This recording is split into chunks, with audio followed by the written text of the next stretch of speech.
Queridas amigas, queridos amigos, que o Senhor seja conosco e nos envolva na sua paz, na sua proteção.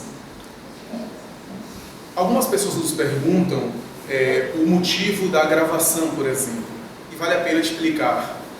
Nós gravamos porque fazemos parte de um grupo de pessoas dedicadas ao estudo e à produção do conhecimento espírita. Esse grupo se chama Raciocínios Espíritas, pode se veicular e procurar na internet, através da rede mundial de vídeos.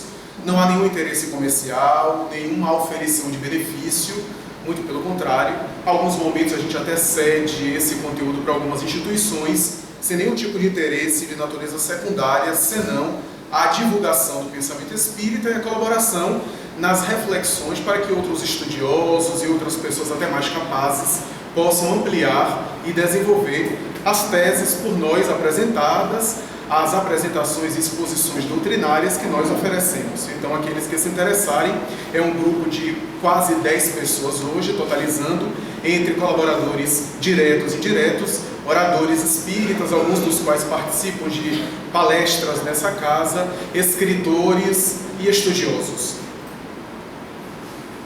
Em O Livro dos Espíritos, na questão 400, Allan Kardec interroga as entidades angélicas que o assessoravam na seguinte colocação: o espírito, estando encarnado, fica de bom grado ou permanece de bom grado no seu invólucro corporal?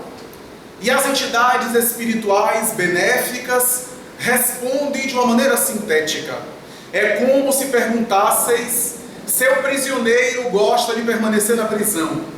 A carne, a matéria, representa a prisão espiritual do ser inteligente. E quando ele tem a oportunidade de libertar-se total ou parcialmente, ele assim o faz. Allan Kardec então volta na questão 401 a seguinte para dizer: então quer dizer que o espírito, no momento do sono orgânico ou do repouso, necessita também de repousar, e as entidades respondem de uma maneira maior: não, o espírito jamais fica inativo, ele permanece em ação constante. O sono é uma necessidade no refazimento orgânico corporal. O espírito aproveita-se do repouso físico, no qual há uma espécie de relaxamento dos laços que o retém a matéria, para se desvencilhar de maneira razoável em relação à matéria e emancipar-se. E é nessa ocasião que ele entra em contato mais direto com os espíritos, quando acessa o espaço, e aí ele pode interagir com outros espíritos, particularmente os espíritos desencarnados. Essa colocação do mundo espiritual, Allan Kardec, no item 401, fez com que o nobre codificador voltasse a interrogar as entidades que o assessoravam no item seguinte, 402, quando o codificador pergunta: como se pode julgar da liberdade do espírito durante o sono? E as entidades respondem: pelos sonhos.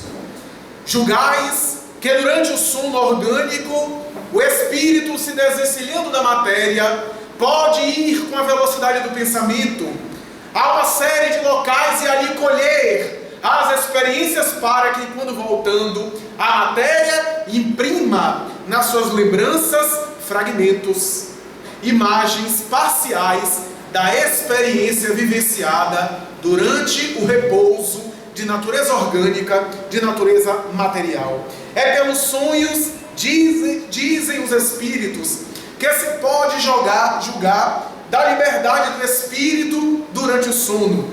E concluem adiantando que durante o sono orgânico, o espírito liberto da matéria dispõe consigo mesmo de faculdades em maior grau, que na matéria se encontram adormecidas, embotadas, obliteradas, conforme mais tarde diria o Espírito Emmanuel, através do médium Chico Xavier, que o cérebro e seus neurônios funcionam como quebra-luzes do ser espiritual. Equivale dizer que a matéria embota, que é o corpo orgânico, que o corpo físico oblitera, obstaculiza, impede a expressão total do ser espiritual. E no momento da liberdade relativa de que goza o espírito, o ser espiritual emancipado possui mais faculdades, mais habilidades, algumas das quais estão totalmente escamoteadas por conta de processo reencarnatório, faculdades essas que possuem em si mesmo as suas habilidades adquiridas em outras reencarnações e por uma necessidade da própria reencarnação permanecem totalmente ignoradas, ocultas do ser encarnado. Mas ao desvencilhar-se, ele recobra essas faculdades, essas habilidades, e o mundo espiritual vai dizer que no processo da emancipação, algumas vezes, ele pode mergulhar no insondável do passado, ou antecipar as ocorrências futuras, nos chamados fenômenos de premonição, de presciência, de precognição, quando a alma, liberta da matéria, pode em alguns momentos acessar acontecimentos que já estão se dando, que já estão ocorrendo e que na matéria ainda não foram percebidos, e assim pode gozar de uma autonomia maior, de uma liberdade espiritual, e vai dizer o mundo espiritual, na mesma questão 402 de O Livro dos Espíritos, que é a explicação para os sonhos chamados bizarros, em que o indivíduo acorda e tem a sensação de que não sonhou com coisa nenhuma, ou sonhou com algo muito desconexo, por causa de vários fatores, de várias hipóteses, de vários fenômenos que influenciam a alma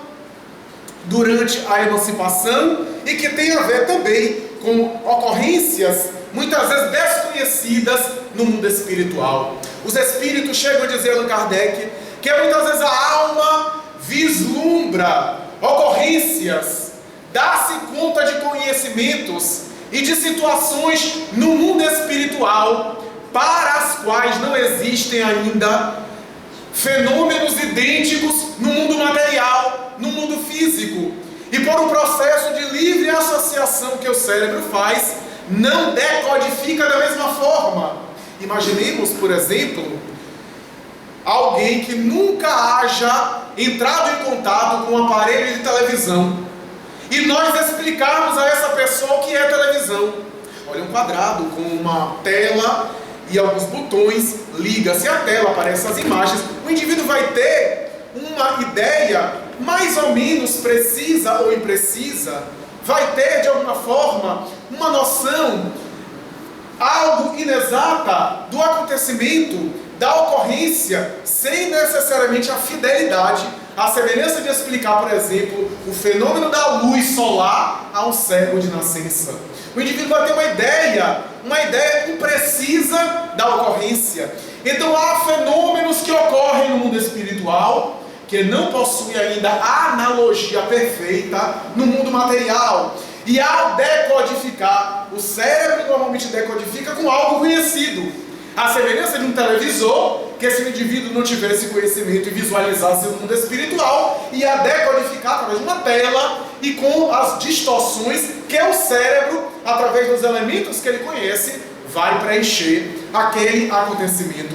Ao lado disso, a influência da matéria, do cérebro humano que distorce essencialmente as coisas. O cérebro que trabalha com os fenômenos que são assimilados pela pedagogia, pelos métodos de aprendizagem, pelas experiências humanas, o cérebro vai assimilando, graças aos neurônios, as experiências vivenciais do indivíduo.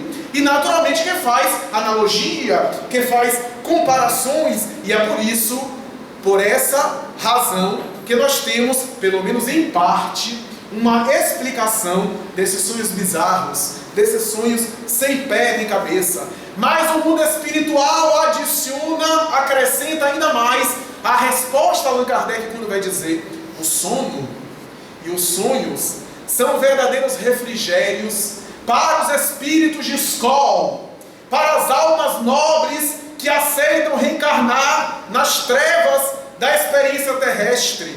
Esses espíritos sensíveis, angélicos, que optam por mergulhar nas sombras densas do planeta Terra para iluminar a escuridão por onde ainda caminham os nossos pés, para sensibilizar a coletividade, essas almas que muitas vezes se sentem deslocadas da nossa atmosfera, que se sentem desconectadas do nosso mundo, que guardam vinculações afetivas com seres de outra dimensão, experimentando nostalgia, saudades de afetos que deixaram, dos locais que são as suas casas natais, que são os seus locais de origem, que são as regiões de origem, aonde estão os seres com os quais eles simpatizam, os seres com os quais eles se afinizam, esses seres espirituais, esses locais, essas outras dimensões de onde eles vieram, e aqui na Terra, em nosso planeta, como em outros planetas também, permanecem sem sintonia, sem identificação, e os espíritos vão dizer a Allan Kardec, graças aos sonhos, que é um portal para que esses seres possam ter acesso aos seus amores, aos seus corações queridos, aos seus afetos, é que eles aceitam reencarnar entre vós. E é graças a esses momentos de recreação, entre aspas, é que as entidades nobres vão retemperar o seu caráter, vão renovar as suas forças, vão naturalmente fazer uma vitalização ou uma revitalização da sua disposição, do seu entusiasmo, bebendo da comunhão divina e sacrossanta com seres a quem amam e que os amam também, com seres que os sustentam, que os assistem, muitas vezes se sentindo deslocados da experiência terrena, porque vindo de outra dimensão. Aliás, é por essa razão que se cunhou a expressão popular do gênio que tem um pouco de louco, de misantropo, de antissocial, porque muitas vezes esses gênios na literatura, na arte, na filosofia, na poesia, na ciência, se sentindo deslocados porque não tem o mesmo padrão ético, não tem o mesmo padrão cultural nosso,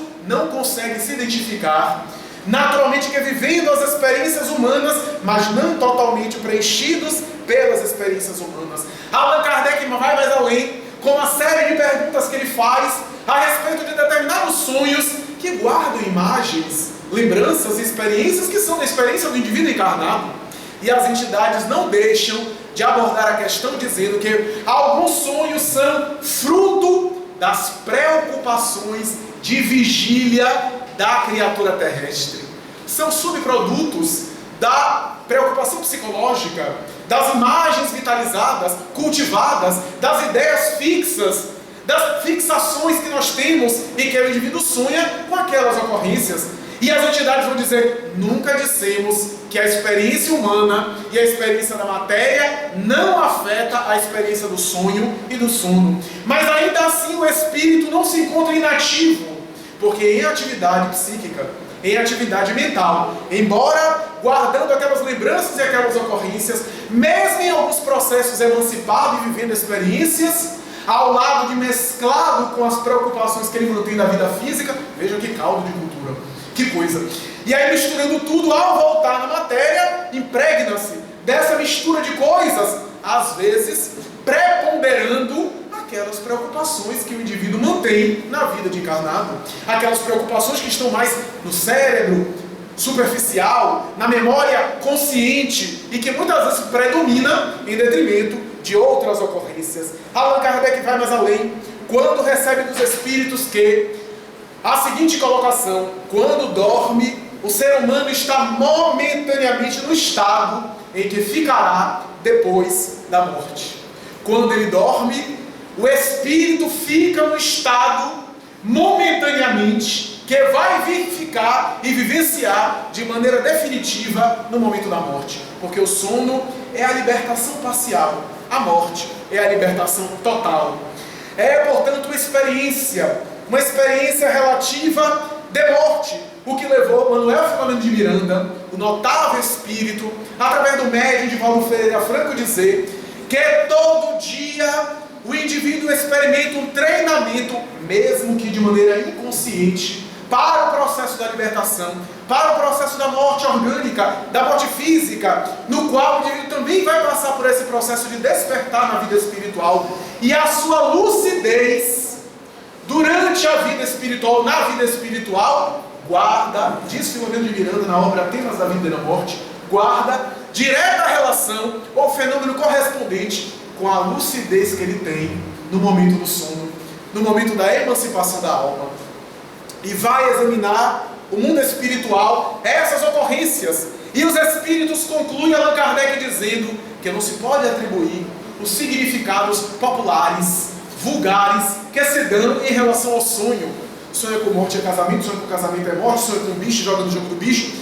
Esses significados populares e convencionais não se pode atribuir, mas, dizem os seres espirituais, todo sonho tem um significado muitas vezes para o espírito, e não para o homem corporal, para o homem encarnado, para o ser material. Essa é a dificuldade, talvez, de entender a profundidade dos sonhos. A história registra o interesse da humanidade, quase que como no inconsciente coletivo, a respeito dos sonhos. A mitologia, a literatura, a poesia, a cultura xamânica, do xamanismo, revela um interesse constante em relação aos sonhos. O que a alma faz a ponto da cultura ancestral, no Oriente, da antiguidade ancestral, e mais tarde no período helênico, na Grécia, conceituar o sonho como sendo uma experiência da vida objetiva. Não havia essa diferença de que o sonho seria algo não real ou irreal, e a experiência do indivíduo acordado seria realmente a vida concreta. Era, na verdade, a mesma coisa, consideradas pelas culturas ancestrais, principalmente na Antiguidade Oriental e na Grécia Antiga, onde os sonhos eram a continuidade da vida, só que com o corpo em repouso, sendo, portanto, compreendido o sonho de maneira literal. É por essa razão que há várias tradições na mitologia, no drama grego, na comédia, no teatro grego, referindo-se ao sonho como continuidade da vida material, como desabrochar no desenvolvimento.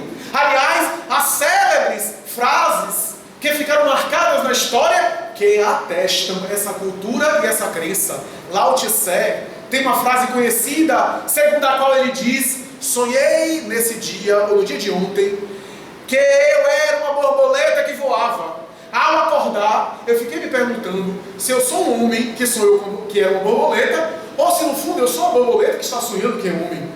É, portanto, a cultura da antiguidade oriental, que o sonho é uma das faces da vida objetiva, da vida material, e assim por diante. Mas foi graças ao materialismo, quando as ciências começam a se estruturar suas bases epistemológicas, as suas bases filosóficas, quando a ciência passa a fundar os primeiros laboratórios, a partir do final do século XIX, final do século XVIII e começo do século XIX, é que a ciência organicista, a ciência exclusivamente orgânica, passa a fundamentar as suas teses e passa a se interessar também por examinar o homem de uma maneira empírica, de uma maneira material. O materialismo histórico, dialético, utilitarista, organicista, passa a conceituar a alma. A expressão é esquisita e é um termo muito complicado, mas o termo é o seguinte: a alma é o epifenômeno do cérebro. Epifenômeno significa subproduto do qual depende do produto inicial. É que vale dizer que a alma é um produto original do cérebro e vive em função do cérebro. Quando o cérebro se desagrega, a alma se desagrega com ele. Essa é a conceituação básica do materialismo. Materialismo esse que influenciou a cultura científica, do empirismo, do positivismo, também filosofia científica, que influenciaria quase que todas as ciências que caminhavam nas águas da física, considerado um modelo por excelência de todas as ciências, e que todas as ciências procuravam copiar o modelo da física clássica, da física newtoniana. E é natural que os sonhos, da mesma forma que a alma, passam a ser subprodutos cerebrais. Cabanilles, Bouillard, Carlos Vogue, e os notáveis anatomistas e fisiologistas dos grandes laboratórios da época diziam que a alma é uma excrescência cerebral semelhante à urina, que é uma segregação dos rins, ou a bilis, que é uma excrescência do fígado. A alma é uma excrescência, é uma sudorese cerebral. Era essa a conceituação que se dava a respeito da alma. E os sonhos eram consideradas excrescências do cérebro. Eram como se fosse, portanto, liberação de secreções, de segregações, sem nenhuma conceituação de importância, sem nenhuma relevância, sem nenhuma significação. Só muito tempo mais tarde, no século XX já, a partir da década de 30, com o psiquiatra alemão Hans Berger, que através de eletrodos, utilizando o couro cabeludo de uma paciente, ele consegue, através de uma aparelhagem, na época muito rudimentar, para o nosso padrão, mas muito sofisticada para a época, conseguir de alguma forma, através daqueles eletrodos, investigar a atividade cerebral da paciente, é que dava o primeiro passo para os aparelhos sofisticados do futuro para investigar o cérebro. Hans Berger publicou 14 artigos científicos a respeito das suas experiências e é considerado o pai do eletroencefalograma. Ele consegue desdobrar e apresentar uma ciência, a eletroencefalografia, para de alguma forma examinar a atividade dos ritmos cerebrais, o alfa, o beta, o delta, o teta, os ritmos e os mecanismos cerebrais através dos quais se pode investigar de maneira mais esmiuçada, dando uma colaboração inestimável para a ciência. Não obstante, mais tarde, Hans Berger optaria pelo suicídio quando viu a sua Alemanha vítima do nazismo, da Segunda Guerra Mundial. Ele, que era um idealista, e percebeu o seu povo e o que, de alguma forma, a Alemanha nazista fez com o resto do mundo. Ele se decepcionou profundamente com a cultura nazista e optaria pelo suicídio. Mas não deixou de dar uma contribuição valiosa, fantástica, para a ciência e para a cultura geral, que vai desdobrar na investigação através da eletroencefalografia a respeito dos sonhos, que começam através da década de 50, com os grandes fisiologistas e neurologistas. Foi na Universidade de Chicago, em 1953, aliás, 1953, quem se interessa para a ciência, foi um ano muito importante para a ciência. Foi o ano em que Watson e Crick apresentam o modelo helicoidal do DNA, ganhando o prêmio Nobel e dando um passo avançado para a compreensão da genética humana, da futura engenharia genética. Nesse mesmo ano, da Universidade de Chicago, o doutor, que na época não era doutor, era apenas um estudante, um estagiário de fisiologia e psicologia da Universidade de Chicago, orientado por um grande especialista da área, ele vai, através do eletroencefalograma, estudar o sono de várias crianças. E ele percebe que em determinado momento há uma atividade cerebral intensa. Dava-se um passo avançado na ciência. Esse homem, Eugênio Arseninsky, de nacionalidade ou de procedência de antecedentes russos, embora vivia nos Estados Unidos, vai deslumbrar o seu professor, Nathaniel Kleitman, que era o seu orientador, e ele vai dar um passo avançado, sendo aquele que descobriu o sono REM.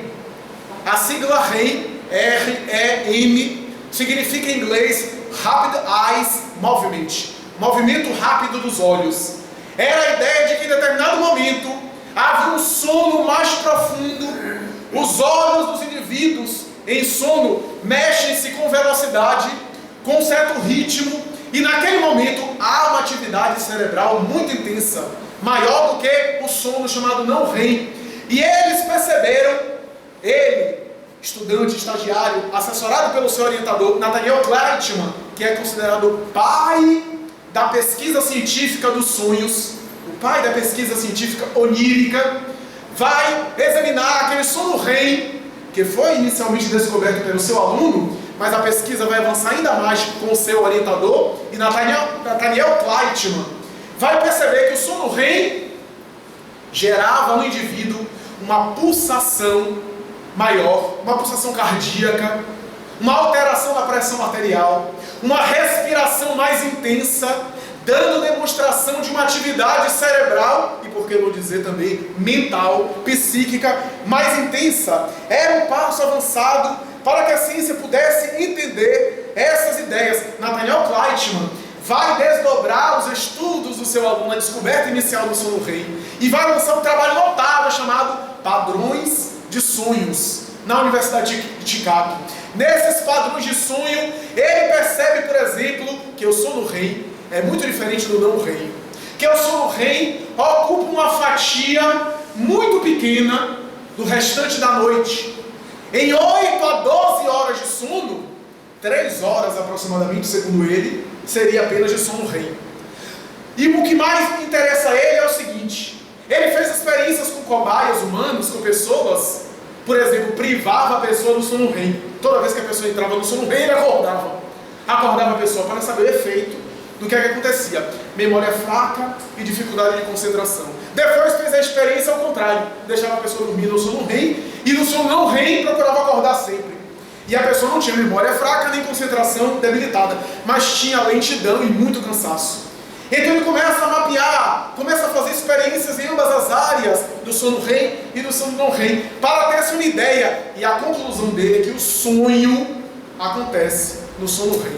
Pelo menos 90% da população, de mais de 3.000 pessoas que ele examinou, 90% sonhava, ou parecia demonstrar que sonhava durante o sono REM, durante o momento de maior atividade cerebral. Ele fez pesquisas extraordinárias, pesquisas para tentar entender a influência do ambiente no sonho. Não é no sono, é no sonho. Se o indivíduo sonhava com alguma coisa que estava acontecendo no ambiente. Então, por exemplo, ele tocava alarmes em que a pessoa já estava dormindo, para depois perceber. E algumas sonhavam com o apito do alarme.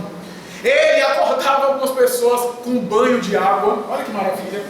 Acordar já tomando banho. E algumas relatavam sonhar no momento final e acordar despertando ainda sonhando com água.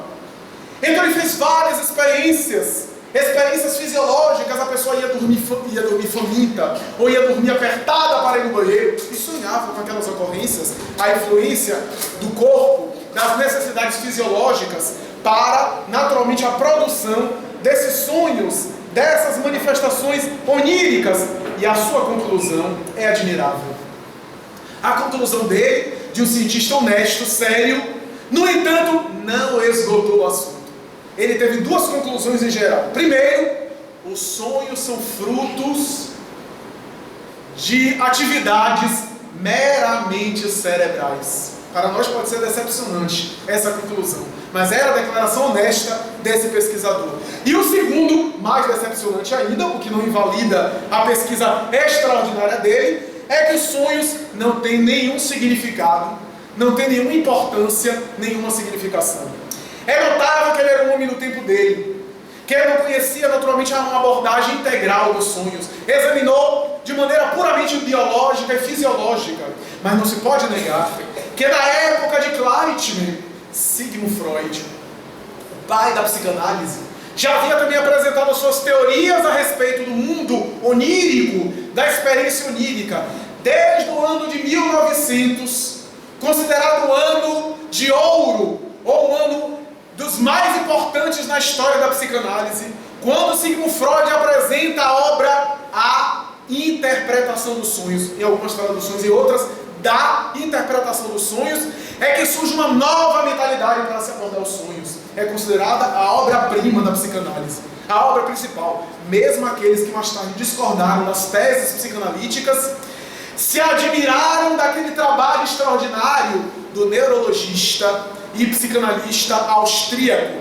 Jung, Adler, Reich, Ferenczi, Lacan e os grandes pensadores da psicanálise. Todos são unânimes em reconhecer a grandeza do trabalho de dar a interpretação dos sonhos, e a maioria deles aderiram inicialmente à psicanálise por causa daquele trabalho.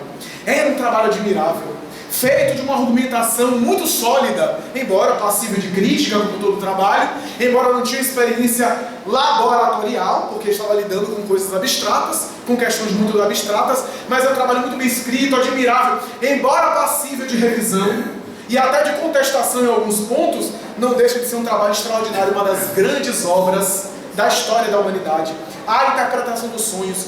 E não obstante toda a ressalva que podemos fazer, se não concordarmos com a tese, não podemos negar o divisor de águas que foi essa obra.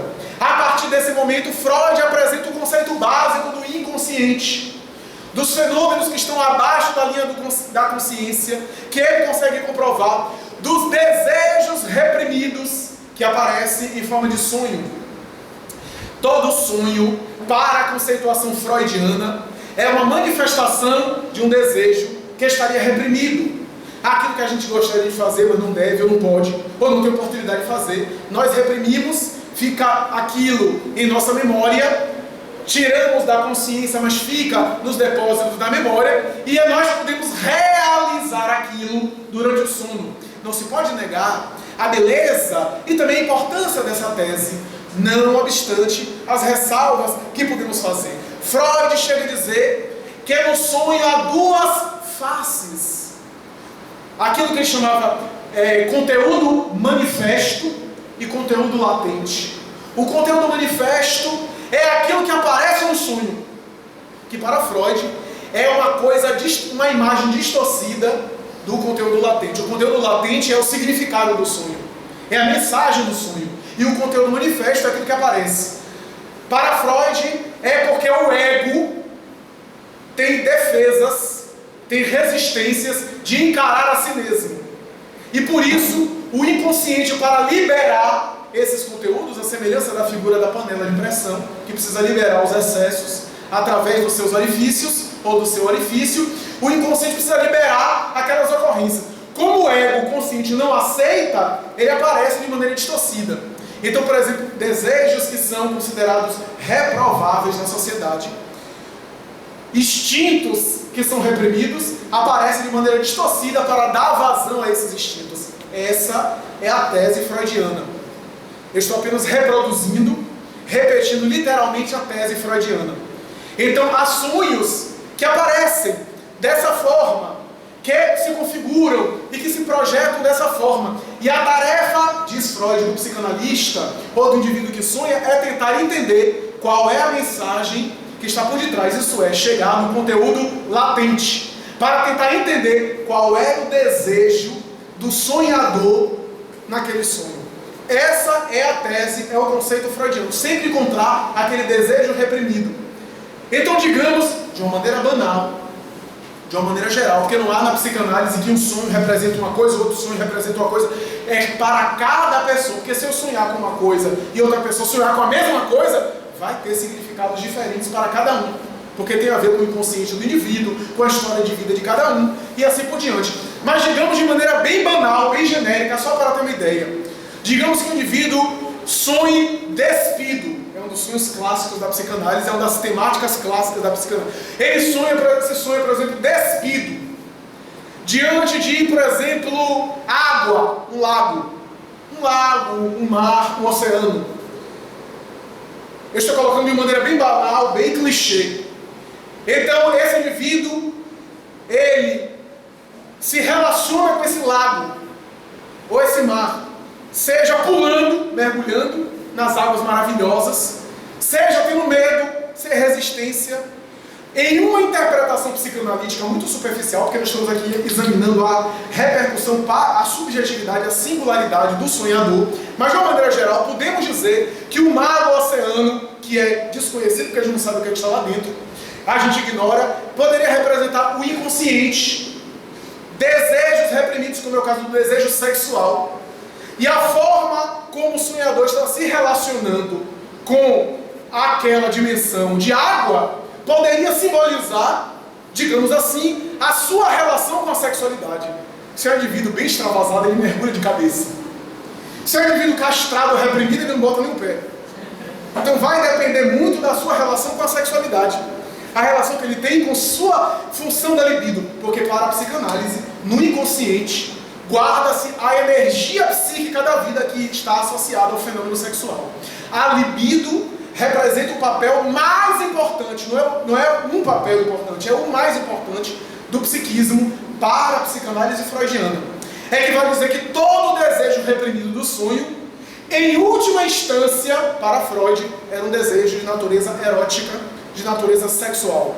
É uma manifestação da libido que tem um conceito abrangente para a psicanálise. Não é apenas a prática sexual, mas a busca por qualquer tipo de prazer estaria associada também à libido, à energia sexual. Sem dar razão completa a Freud, que aliás foi um desses motivos que alguns discípulos discordaram dele, o totalitarismo do sexo, o totalitarismo da libido, não podemos negar que de alguma forma faz sentido em boa parte dos nossos sonhos. Os nossos sonhos eróticos, os nossos sonhos de natureza freudiana, muitas vezes são desejos frustrados, não realizados, que a psique, para compensar, realiza na experiência onírica. Então não podemos negar que há alguma parcela de razão. Mais tarde, Carl Gustav Jung vai ampliar o conceito da psicanálise, quando traz a ideia dos sonhos não como desejo reprimido, mas como mensagem que o sonhador precisa atentar para se conhecer mais, para ampliar ainda mais a sua consciência. Então, por exemplo, o sonho na visão junguiana, em que o homem sonha, por exemplo, com figuras femininas. Para uma visão freudiana, de maneira bem superficial também, estamos falando de maneira bem banalizada, para uma visão freudiana, a relação de um homem sonhar com figuras femininas poderia ser a relação com o sexo oposto, poderia representar, por exemplo, a dimensão do indivíduo com o sexo feminino nas suas relações.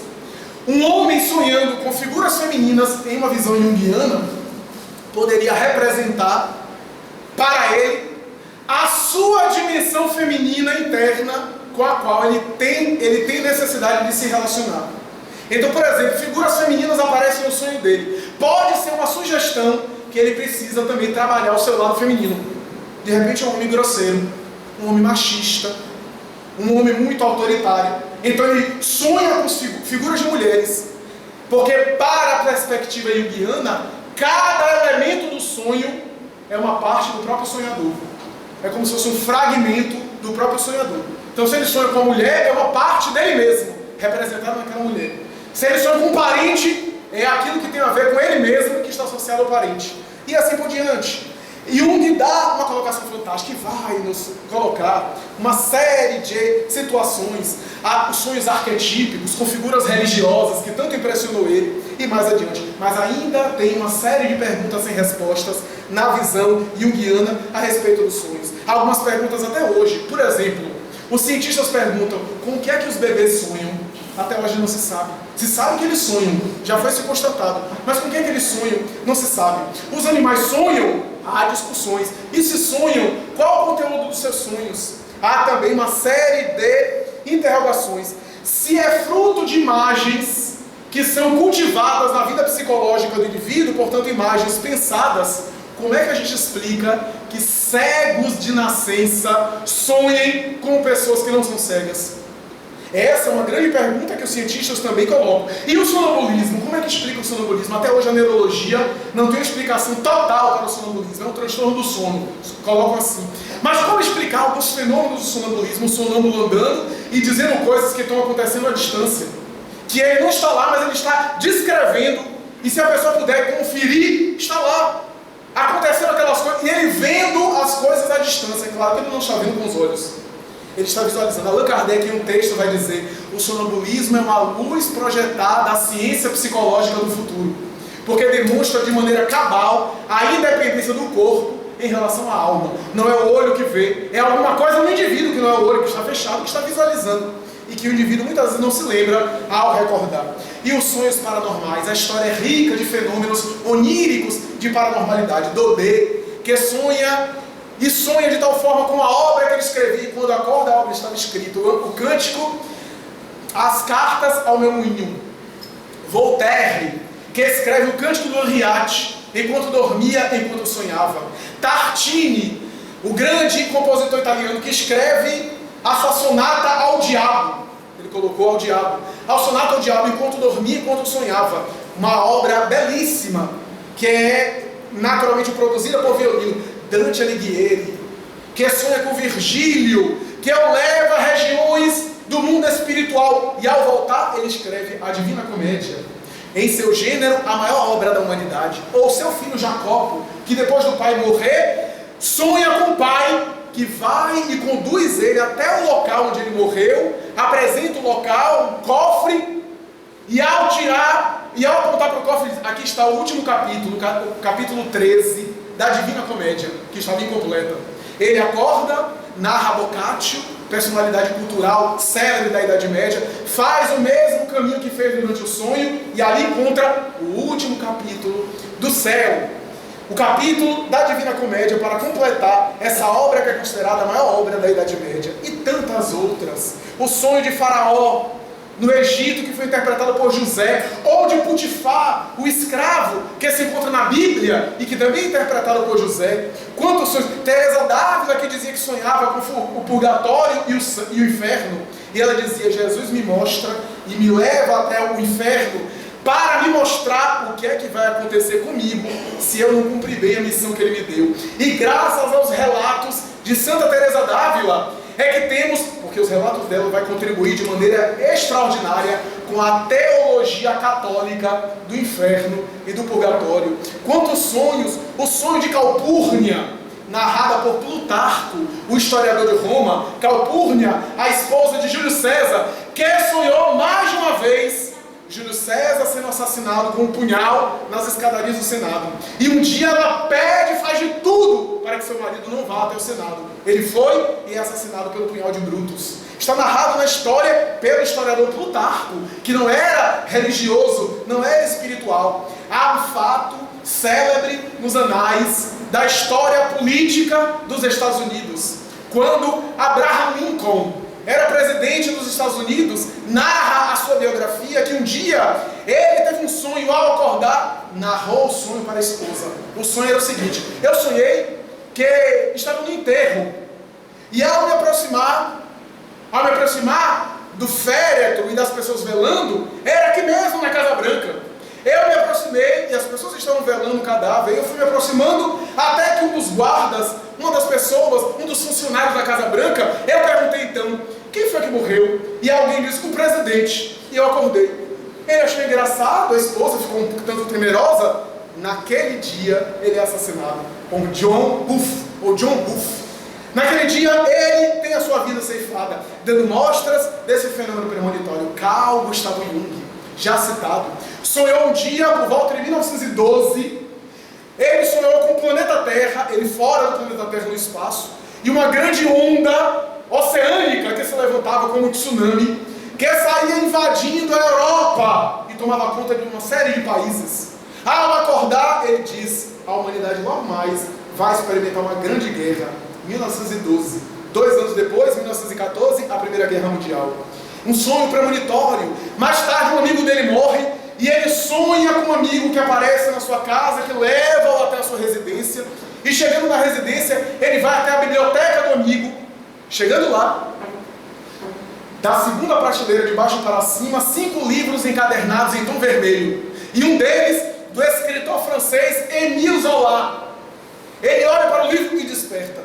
Ele ficou tão curioso que resolveu fazer o mesmo caminho que fez durante o sono.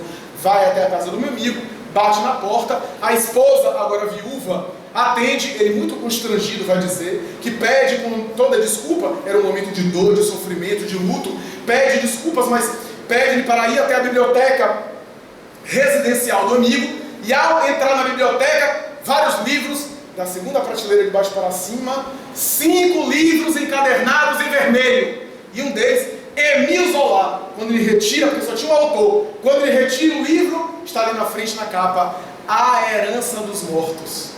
E Jung vai dizer: deve ser o meu medo inconsciente da morte que fez eu sonhar com um negócio desse. Mas depois ele fica pensando: como é que o meu inconsciente saiu do corpo, viu ali coisas que mais tarde eu pude conferir. Não consegue entender essa realidade, ora negando, ora aceitando.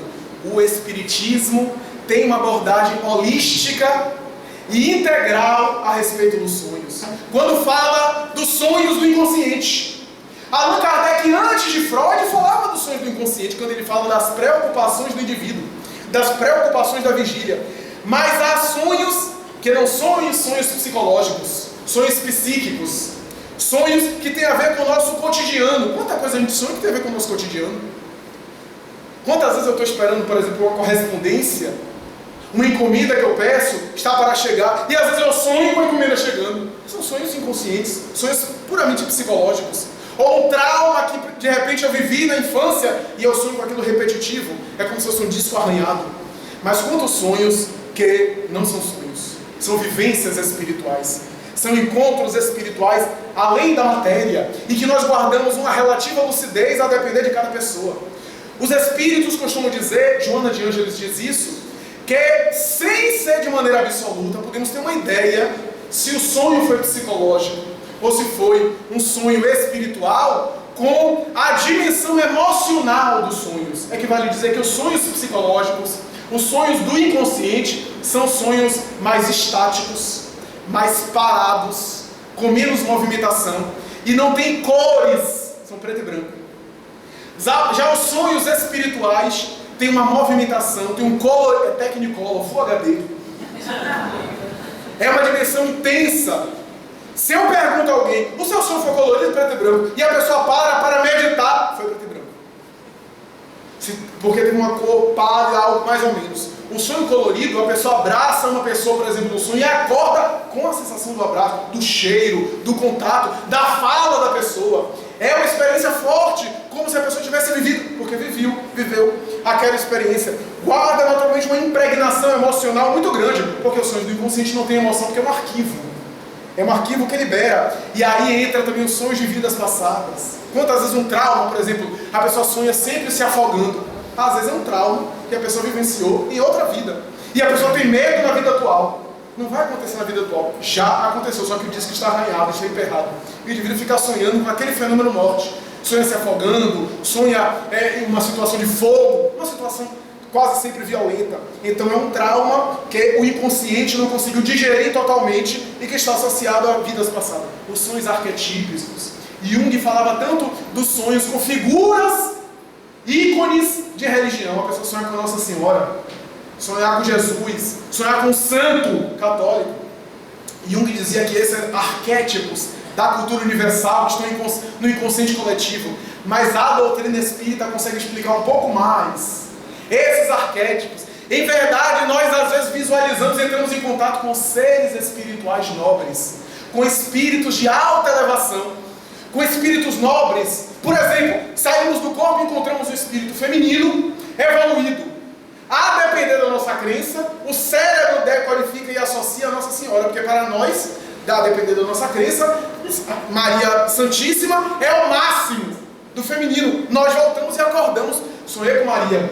Se nós saímos do corpo e entramos em contato com um espírito nobre do sexo masculino, nós acordamos e dizemos, sonhei com Jesus. Em verdade, a gente não esteve com Jesus, de maneira geral pelo menos, não estivemos pessoalmente com Jesus ou com esse espírito nobre, mas com um guia espiritual de alta elevação, e o nosso cérebro decodificou com aquilo. A doutrina espírita, portanto, colabora com a psicologia tradicional, colabora para iluminar aquilo que a ciência não consegue entender. A lembrança e a lucidez vai depender muito de uma série de fatores. Nem sempre não lembrar é ruim. Às vezes o fato da pessoa não lembrar é porque não tem muitos conflitos no inconsciente, então não fica lembrando porque não tem muitas fixações. Por outro lado, a lucidez que nós conservamos dos sonhos espirituais, porque quando a gente fala que não lembrar não é necessariamente ruim, estamos falando dos sonhos do inconsciente, porque quase sempre quando nós lembramos de ocorrências inconscientes são conflitos que o inconsciente joga para fora. Muitas vezes pode sugerir que o nosso inconsciente está limpo, ou que não tem grandes conflitos no momento. No entanto, a lucidez dos sonhos espirituais guarda relação com a nossa vida mental, com a nossa vida moral, com a nossa vida psíquica. É que vale dizer que da mesma forma que no momento da desencarnação, o nosso apego à matéria, o nosso egoísmo, a nossa volúpia, a nossa sensualidade vai, de alguma forma, dificultar a nossa libertação do corpo, da mesma forma, esses mesmos hábitos vão dificultar a nossa libertação no momento do sono, para guardarmos uma lucidez maior, para guardarmos uma impregnação das vivências, porque temos vivências espirituais, temos experiências pelo fato, apenas temos o fato de não recordá-la. E quando recordamos, ainda assim recordamos, que o cérebro é limitado, partes. Porque se nós dormimos 8 horas, ninguém lembra de 8 horas, longa-metragem, 8 horas de sonho. Ninguém lembra, até porque o cérebro não suportaria tanta vivência. Mas é esse fenômeno. Filomena de Miranda chega a dizer que, a depender da igual à morte, nós temos também o fenômeno do sono, da liberação parcial. E ele vai dizer: diz-me com que sonhas, e eu te direi quem tu és mentalmente. O que é que tu cultivas na intimidade? Porque muitos sonhos nossos são heranças do cultivo moral e mental que nós agasalhamos durante a nossa vida relativa ou de relação objetiva. André Luiz, em uma das grandes obras suas, vai narrar 2 pessoas encarnadas que tinham grandes disputas, a ponto de estarem correndo o perigo de uma assassinar a outra. Eram 2 vizinhos, briga de vizinho, que delícia. E em determinado momento, os espíritos bons, em uma atitude de emergência, retiraram os 2 do corpo e levaram a um encontro no mundo espiritual, para que eles pudessem diminuir aquela carga de ressentimento, que eram inimigos do passado.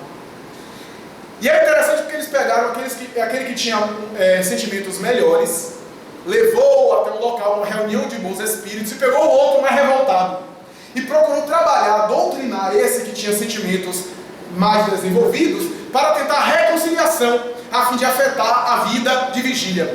E aí foi aproximando aquela coisa, e aquele debate, aquela discussão tensa para os 2, fora da matéria, até que em determinado momento, aquele que estava sendo mais conduzido, entrou em estado de choque, de tensão, rompeu a barreira que possuía ali os espíritos bons na proteção, saiu correndo, mergulhou no corpo e acordou. E ele relatou para a esposa o seguinte: eu sonhei com uma coisa horrível. Eu sonhei que eu estava numa delegacia, havia um ladrão na minha frente, asqueroso, vários policiais fazendo uma espécie de círculo, e o policial queria me colocar na frente daquele ladrão que parecia um criminoso, um malfeitor perigoso. Só que eu consegui fugir, sair correndo e acordei. O cérebro decodificou dessa forma. Em uma outra obra, Missionários da Luz, ele vai narrar a reencarnação de Sigismundo e vai dizer do casal Raquel e Adelino, que receberiam mais tarde como filho um espírito ligado aos 2. Era um amante no passado de Raquel, que assassinou Adelino na condição de marido do passado, por conta da volúpia, e Raquel, que era responsável porque deu vazão ao relacionamento extraconjugal, graças ao qual o amante mais tarde assassinou o marido. Agora, marido e mulher voltam novamente como marido e mulher, e o antigo amante e homicida voltam na condição de filho. E toda a experiência é para programar a reencarnação, Missionários da Luz. E em determinado momento os espíritos levam Sigismundo para dialogar com o casal. Raquel era mais disponível, suscetível para a reencarnação. E em determinado momento, Sigismundo apresenta e Adelino é retirado do corpo para conversar. E Sigismundo pede a oportunidade para reencarnar, dialoga com ele e assim por diante. E aí em determinado momento ele desperta mais tarde e ele diz para Raquel o seguinte: sonhei com um mendigo asqueroso que estendia as mãos para mim me pedindo ajuda, me pedindo esmola, me pedindo ajuda pelo amor de Deus. E eu acordei com essa forte impressão. Era o que ele decodificou no momento do seu despertar. Então são essas ocorrências. Em Os Mensageiros ele narra também uma mulher que estava com grandes sofrimentos morais e chegou a pensar em suicídio, porque havia sido vítima de calúnias e já estava derrapando agora para muitas perturbações. Como ela tinha mérito, a sua avó desencarnada, que era o espírito evoluído, o espírito adiantado, veio visitá-la durante o sono. Ela desperta, André Luiz acompanha, ela desperta no mundo espiritual, na região onde a avó está elevada, não consegue ter a lucidez do ambiente, não consegue guardar muita coisa, e a avó orienta ela muito e diz mais ou menos assim, em determinado momento, diz: minha filha, a calúnia é como se fosse uma víbora, uma serpente voadora que atinge os irresponsáveis e as suas vítimas. Mas se nós enfrentarmos a calúnia de frente, com espírito de coragem, ela se transformará em uma serpente de vidro que vai se quebrar com o tempo. E da serpente só vai restar a flor dentro dela, uma flor perfumada, etc. E fala outras coisas e orienta.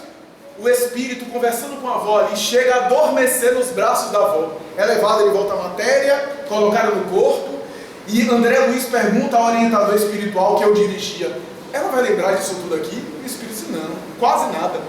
O ambiente ela não vai lembrar, ela não vai lembrar de vários detalhes, ela não vai lembrar que tinha vários espíritos observando o sonho dela, mas ela vai se recordar quando acordar que sou eu com a avó. Depois ela vai dizer que no sonho com minha avó, de repente aparece uma serpente voadora, e essa serpente se transforma em vidro que quebra e uma flor perfumada que me embriaga a alma. Mas o mais importante, André, não é isso. O mais importante é que ela vai acordar com uma sensação de bem-estar, com a sensação de paz e com a disposição de enfrentar os problemas. A intuição do encontro espiritual que ela viveu, das situações em que ela viveu. Sem sombra de dúvidas, meus amigos, o sonho é um portal para o inconsciente, se quisermos usar a linguagem psicanalítica, mas é um portal também para o mundo espiritual, para as experiências psíquicas. O que levou Emmanuel a dizer, embora a maioria dos sonhos, diz ele, no livro O Consolador, questão 49, é meramente uma atividade reflexa das preocupações psicológicas do homem, há outra espécie de sonho que são experiências do ser espiritual, do prisioneiro da carne que se liberta. Para encerrar o nosso comentário, já contei aqui que quando iniciava os estudos da doutrina espírita, vivenciei uma experiência onírica que nunca mais iria esquecer, porque aquilo foi uma espécie de debut.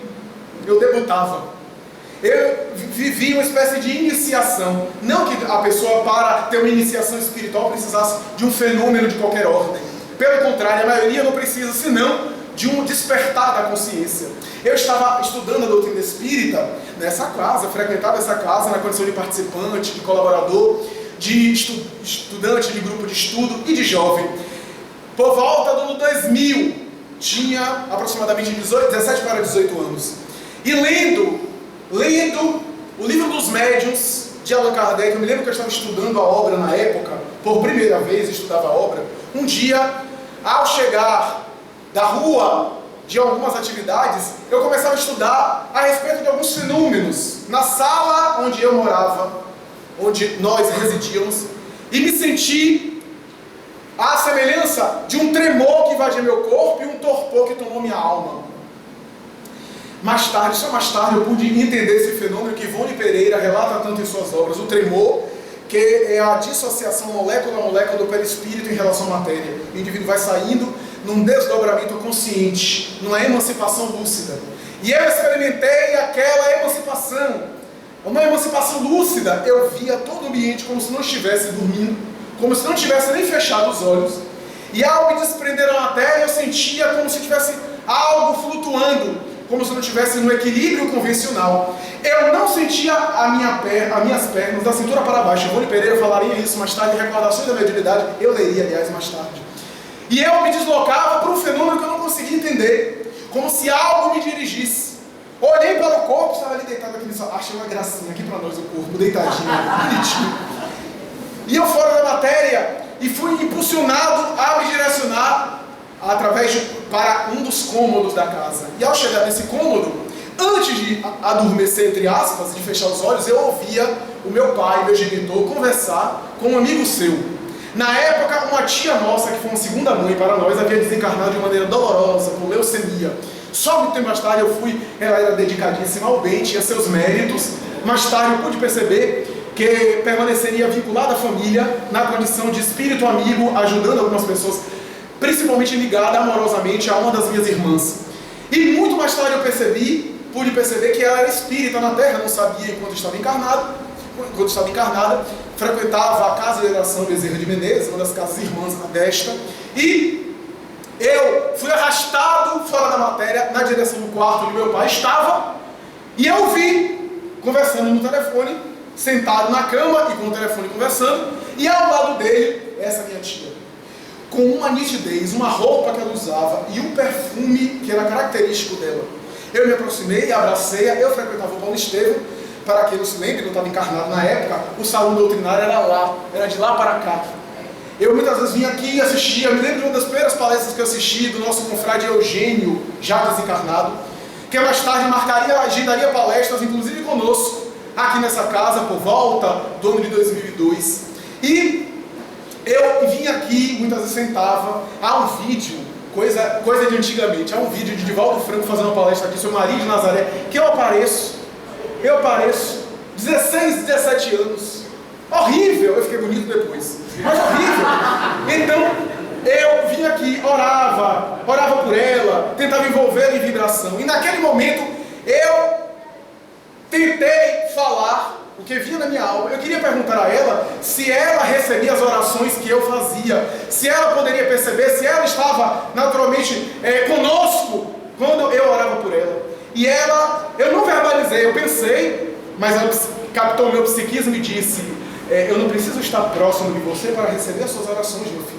Nós recebemos, mas diga que a vida continua, diga que não há morte, que nós os mortos vivemos, que a vida estua além da sepultura de lama e de química inorgânica. Nós estamos vivos. E eu perguntei a ela: você está bem? E ela respondeu com um sorriso: nós temos o que merecemos, a cada um segundo suas obras. Eu despertei na matéria, fiquei profundamente impregnado, e muito tempo depois, numa cidade do interior aqui na Bahia, eu senti a presença dela, eu falava sobre mortalidade e tal, e senti a presença dela se aproximar. E me emocionei, contive emoção, ninguém percebeu, mas eu me emocionei, senti a presença e algo dentro de mim, aquela mesma voz, não era uma voz que eu escutava, mas um impulso dizendo: continue, diga que a vida continua, que nós estamos vivos, que a morte não mata a vida, fale. E eu falei, não paro de falar até hoje. É uma coisa de orador. Então, meus amigos, os sonhos são um estudo e uma temática importante para a compreensão do mundo espiritual. E sem a colaboração do Espiritismo, dificilmente compreenderemos toda a abordagem integral a respeito dessa temática.